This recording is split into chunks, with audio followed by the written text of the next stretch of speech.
I pull up, you know I be moving. Moving the floor and I'm cruising. The money I'm speaking is fluent. All of my business booming. Stacking my cash in abundance. Yo les postos, bienvenue dans cette nouvelle vidéo. Dernier jour de l'année 2020 qui restera historique, catastrophique, cataclysmique, honteuse. Je ne sais plus le mot, comment qualifier cette année 2020. L'année de l'incompétence, l'année de la frustration. Bref, elle se termine. Est-ce que 2021 sera mieux? Je ne pense pas. Je l'espère en tout cas. Est-ce que ça peut être vraiment pire? Covid-20, virus mutant 20, invasion des zombies, invasion des extraterrestres. Maintenant, on peut s'attendre à tout. Bref, les postos, c'est la fin de l'année. Donc, on verra comment se passera cette année. Le mois de janvier, c'est pas juste pour se dire bonne année, on se dira aussi bon mercato, parce qu'il y a un mercato d'hiver qui va commencer demain officiellement, les postos. En attendant, Mauricio Pochettino est attendu en fin de semaine. Avant de commencer cette vidéo, les postos, je tiens à remercier tous ceux qui sont venus me rejoindre sur Instagram. Venez encore nombreux sur mon Insta, les postos SB Foot News. Il y a vraiment beaucoup de débats avec beaucoup de personnes très intéressantes. Donc si vous voulez parler football déjà avec moi en privé et que vous êtes bienveillant et que vous voulez vraiment débattre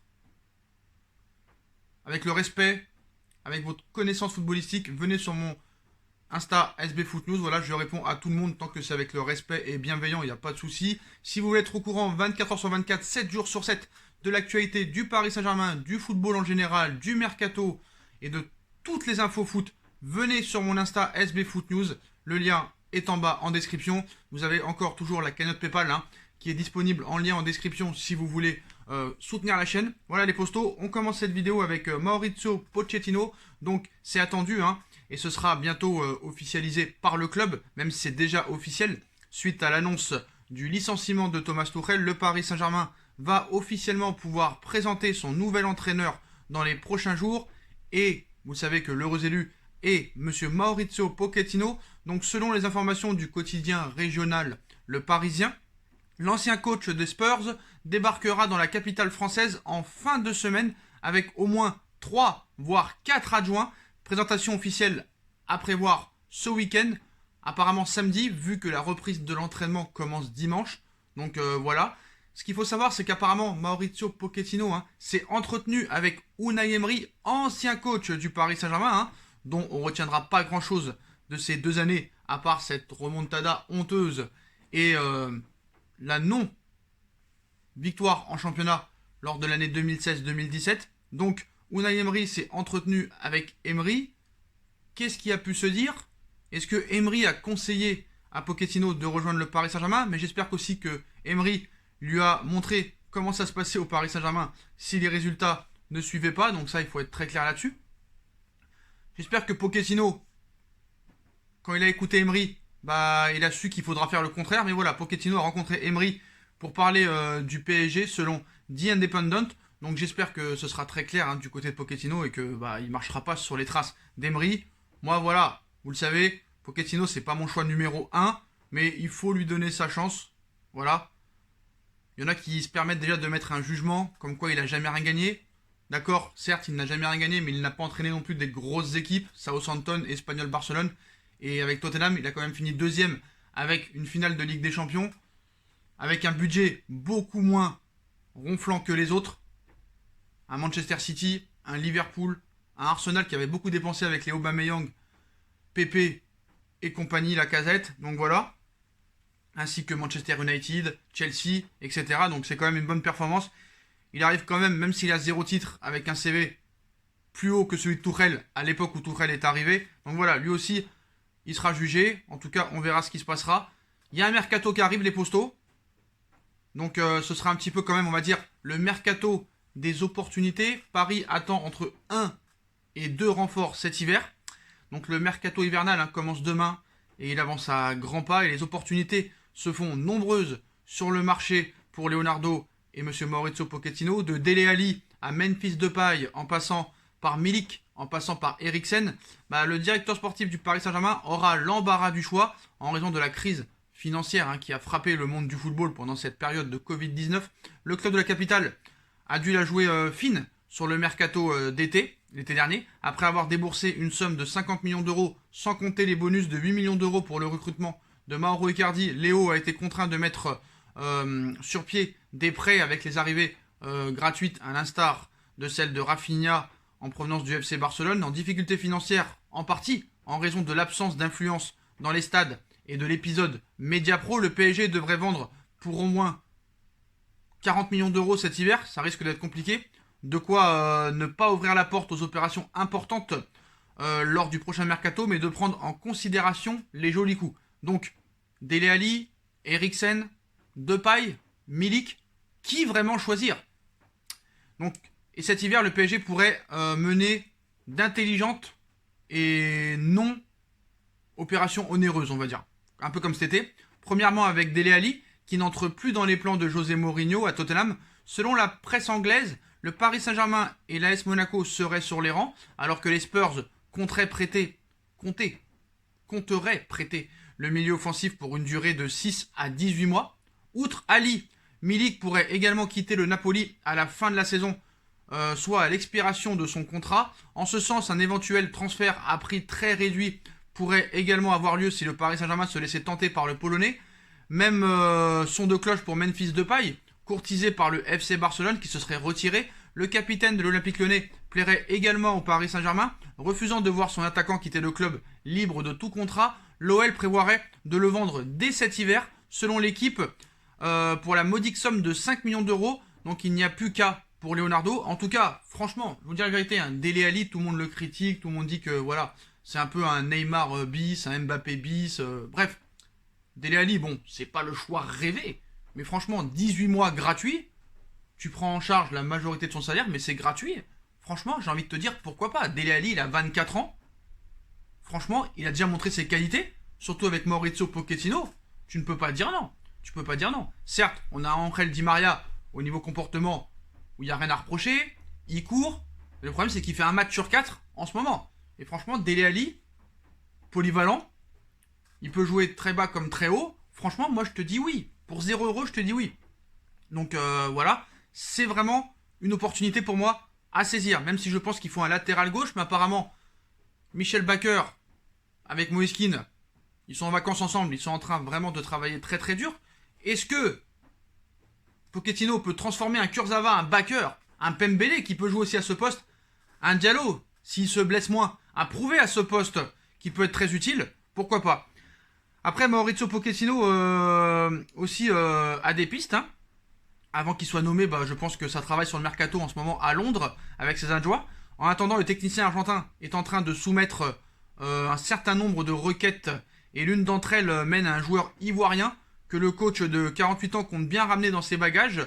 Maurizio Pochettino aura de lourdes responsabilités du côté du PSG dans les mois qui arrivent. Et comme un grand pouvoir, pour moi, implique de grandes responsabilités, et inversement, le bord parisien sera à l'écoute des envies du mercato de l'ancien coach de Tottenham, qui aura un grand pouvoir dans ce domaine, alors que le natif de Murphy aurait clairement affiché ses volontés de rapatrier Dele Alli dès cet hiver, et peut-être Paolo Dybala cet été. Le futur coach parisien aurait, selon le Sun, ajouté Wilfried Zaha à sa liste. Pochettino est un fan des premières heures du joueur de Crystal Palace qu'il convoitait déjà à Tottenham. Bon, pour Pochettino, apparemment, Zaha est un profil idoine pour le PSG. L'attaquant, l'international ivoirien, a une carrière atypique et est considéré comme l'un des joueurs les plus sous-cotés de Première Ligue. Formé à Crystal Palace, le natif d'Abidjan signe à Manchester United en 2013 avant de revenir dans son club formateur 2 ans plus tard. Suite à son échec mancunien durant lequel il a été prêté 2 fois à Palace, Zaha s'affirme à Londres comme l'un des meilleurs dribbleurs du championnat anglais. Décisif, il l'est depuis 5 ans dans des rumeurs de transfert, l'envoyant successivement dans des clubs plus prestigieux que Crystal Palace. Ailier pouvant aussi évoluer dans l'axe, la polyvalence de l'international ivoirien pourrait apporter une vraie diversité au groupe parisien.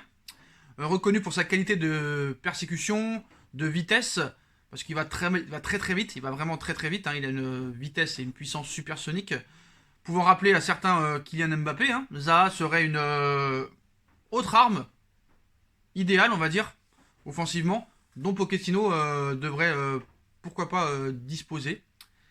Et pourrait renforcer un groupe pas épargné par les blessures dernièrement. Hein. Mauro Icardi qui a disparu, Pablo Sarabia qui a disparu.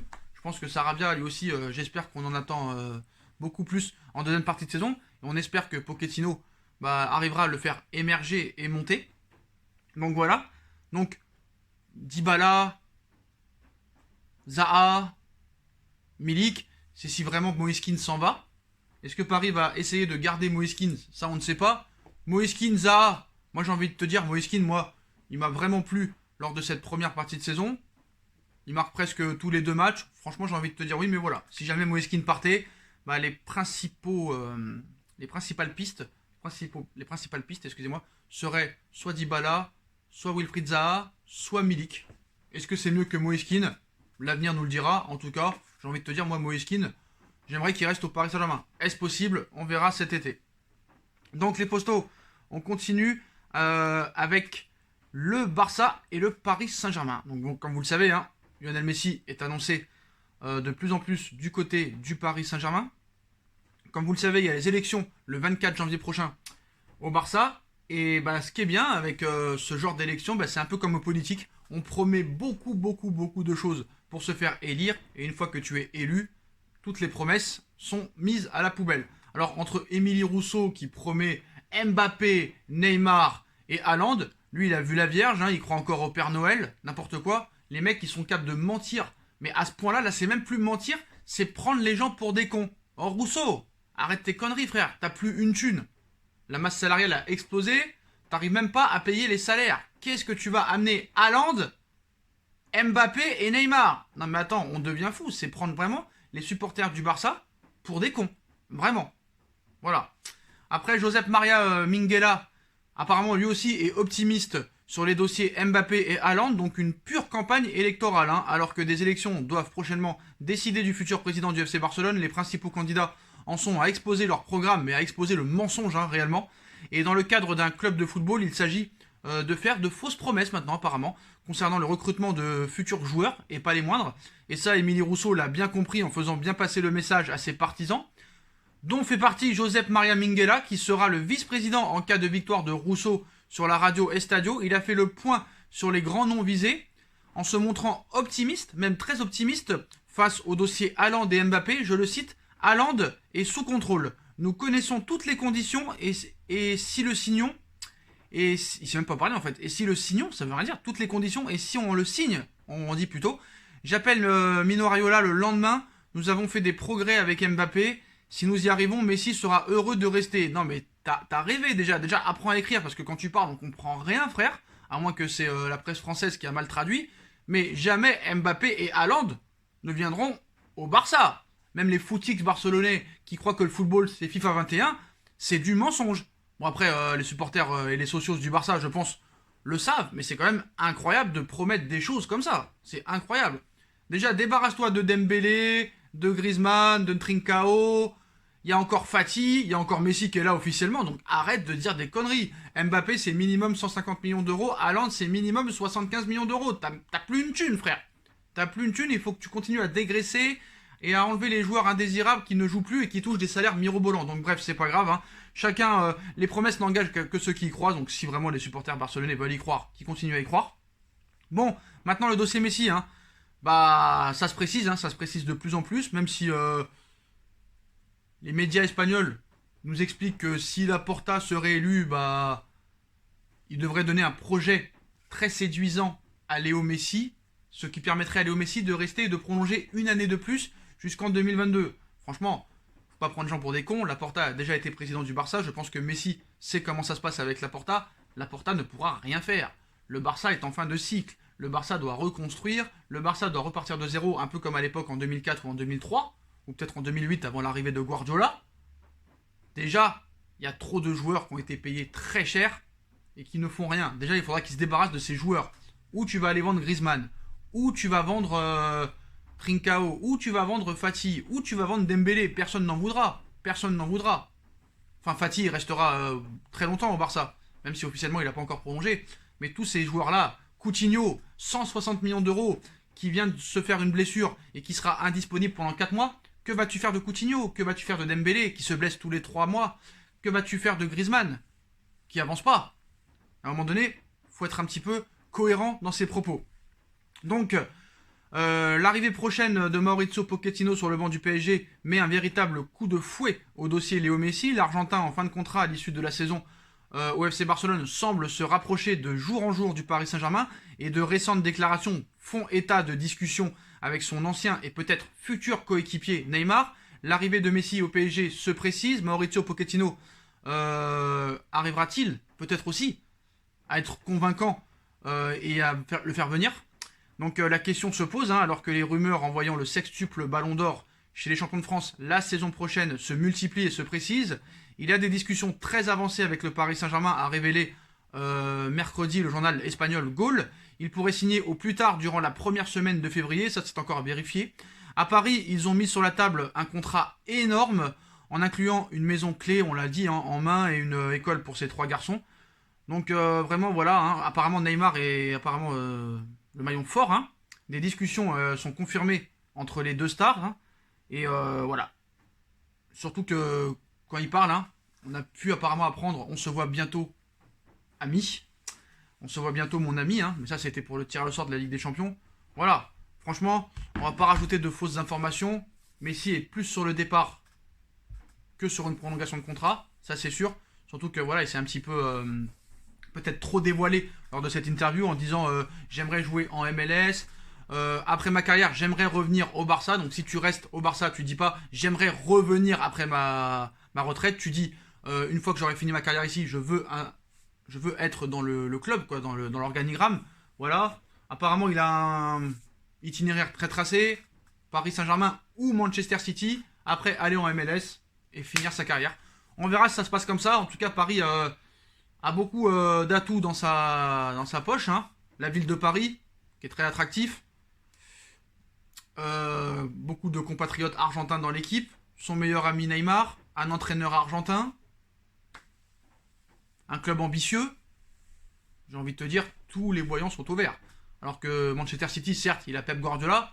Il y a quelques Argentins aussi. Mais voilà, ville très difficile à vivre. City qui a beaucoup dépensé et qui est quand même dans le cyclone et l'œil du fair play financier. Donc on verra les postos ce qui se passera. En tout cas, fin de cette vidéo. Dites-moi en commentaire ce que vous en pensez les postos. Je compte sur vous pour bombarder la barre de like. On like, on partage, on commente, on s'abonne. On active la petite cloche pour être tenu au courant des vidéos qui vont sortir. On me rejoint sur SB Foot News, mon Insta, les postos, ainsi que tous les autres réseaux sociaux qui sont en lien en bas en description. Je vous rappelle aussi que il y a toujours la cagnotte PayPal qui est disponible aussi en lien en description. Ma chaîne No Feeling, où on va reprendre les vidéos et il y a un gros projet qui arrive. On attend les 2000 abonnés pour en parler. Voilà les postos, je vous souhaite à tous une bonne continuation, une bonne fin d'année. On espère que cette 2021 sera meilleure, mais bon, faut mieux rien dire. Parce que ça s'est toujours retourné contre nous. Donc voilà les postos, et à très vite pour une nouvelle vidéo. Tchuss.